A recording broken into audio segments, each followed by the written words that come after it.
আজকে যে আমরা রিজার্ভ নিয়ে চিল্লাচিল্লি করি, 16 বছর ফ্যাসিস্ট হাসিনা যে রিজার্ভ নিয়ে চিল্লাচিল্লি করে গেছে, যে গার্মেন্টস নিয়ে চিল্লাচিল্লি করে গেছে, যেটা বাংলাদেশের কোনো মানুষ চিন্তা করে না, আমরা ব্যবসায়ী হিসেবেও চিন্তা করি নাই।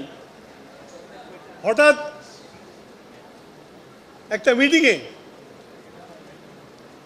এক্সপোর্টার্স কাউন্সিল, যেটা সভাপতি ছিল রাষ্ট্রপতি নিজে একা, রাষ্ট্রপতি, আর ভাইস চেয়ারম্যান ছিল ইবিবির ভাইস চেয়ারম্যান। সেই মিটিংয়ে হঠাৎ করে আমরা ভাবতেও পারি নাই উনি দুইটা শার্ট উপস্থাপন করলেন। বললো যে এই দুইটা শার্টের মধ্যে বাংলাদেশের শার্ট কোনটা, আমরা কেউ জানতাম না। সবাই বাংলাদেশের শার্টটাকে বলছে যে বিদেশি শার্ট, আর বিদেশি শার্টটাকে বলছে বাংলাদেশি শার্ট। জিয়া রহমান সাহেব হেসে বলল, আপনারা কচু বোঝেন। বাংলাদেশ, আমরা যেটাকে বিদেশি শার্ট বলেছি, উনি বললেন এইটা হলো বাংলাদেশের শার্ট, সাবুর দোকান থেকে সেলাই করে নিয়ে এসেছি।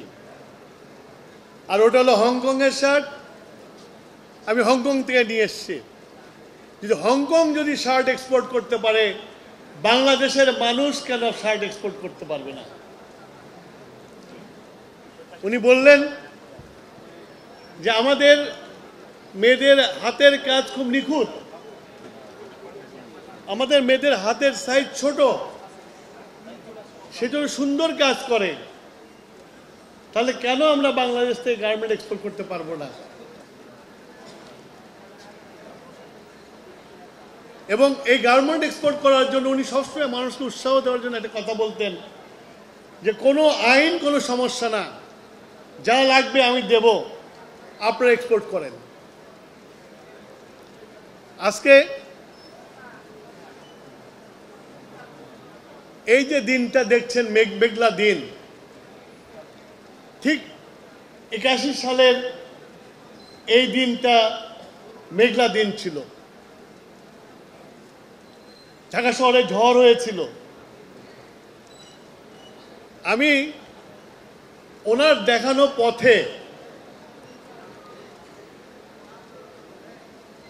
বাংলাদেশে একমাত্র গার্মেন্ট ফ্যাক্টরি রিয়াজ গার্মেন্টসের রিয়াজকে নিয়ে এই দিন বিকালে ব্রিটিশের হয়ে যে প্যারিসের উদ্দেশ্যে রওনা দিই, গার্মেন্টস বিক্রি করেছি 10,000 পিস, আরও অর্ডার নেওয়ার জন্য।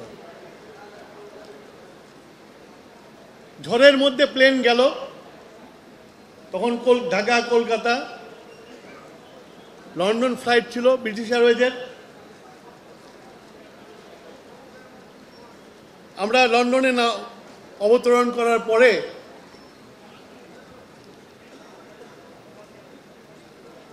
সিঁড়িতে নেমে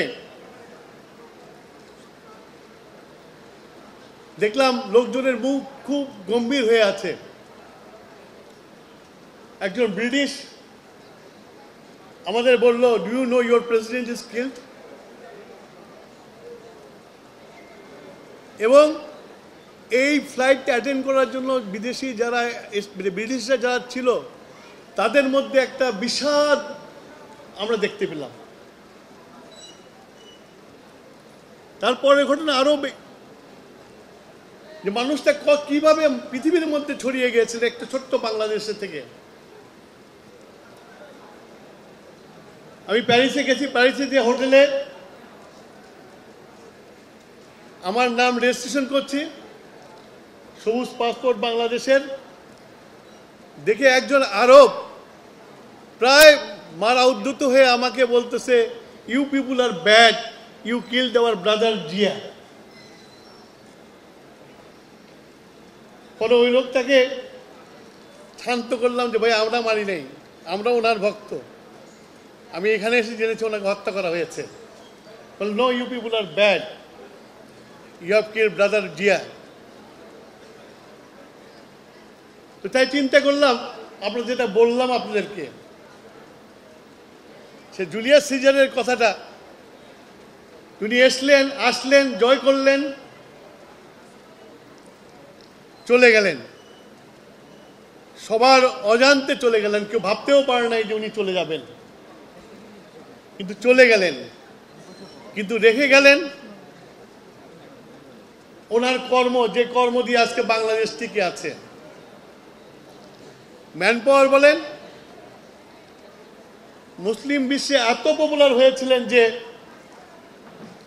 লিবিয়া, সৌদি আরবিয়া এবং অন্যান্য মধ্যপ্রাচ্যের দেশ বাংলাদেশ থেকে শ্রমশক্তি আমদানি করতে বাধ্য হয়েছিল।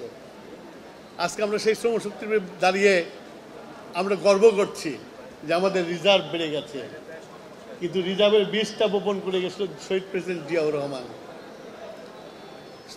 সবচেয়ে বড় কথা, ৭১ থেকে ৮১ উনি দল গঠন করেছিলেন ৭৯-তে। এমন একটা দল তৈরি করে দিয়ে গেছেন, এমন আদর্শের বিশ্বাসী করে গেছেন যে দীর্ঘ ১৬ বছর শেখ হাসিনার অত্যাচারের পরেও সেই দলের একটা মানুষকে কেড়ে নিতে পারে নাই। এইটাই হলো শহীদ জিয়ার, তার যে দৃঢ়তা, তার যে সাহস, তার যে সততা, সেইটার মাধ্যমে বাংলাদেশ জাতীয়তাবাদী দল উনি প্রতিষ্ঠা করে গেছেন। আজকে ওনার মৃত্যুর পরে বাংলাদেশি জাতীয়তাবাদী দলকে অনেক যুদ্ধ করতে হয়েছে। আজকের দিনে দাঁড়িয়েও যে গণতন্ত্র শহীদ প্রেসিডেন্ট জিয়াউর রহমান বাকশাল থেকে বহুদলীয় গণতন্ত্র দিয়ে নির্বাচন দিয়েছিলেন উনি, সেই গণতন্ত্রকে রক্ষা করার জন্য আজকেও বিএনপিকে যুদ্ধ করতে হচ্ছে নির্বাচনের জন্য। ১৬ বছর আমরা যুদ্ধ করেছি, আমরা প্রত্যেকে, আমাদের কর্মীরা জেল খেটেছে, মামলা খেটেছে, তারপরও পিছু ওঠে নাই। আজকে শহীদদের রক্তের বিনিময়ে হাসিনা উৎখাত করার পরেও আজকে আমাদেরকে গণতন্ত্রের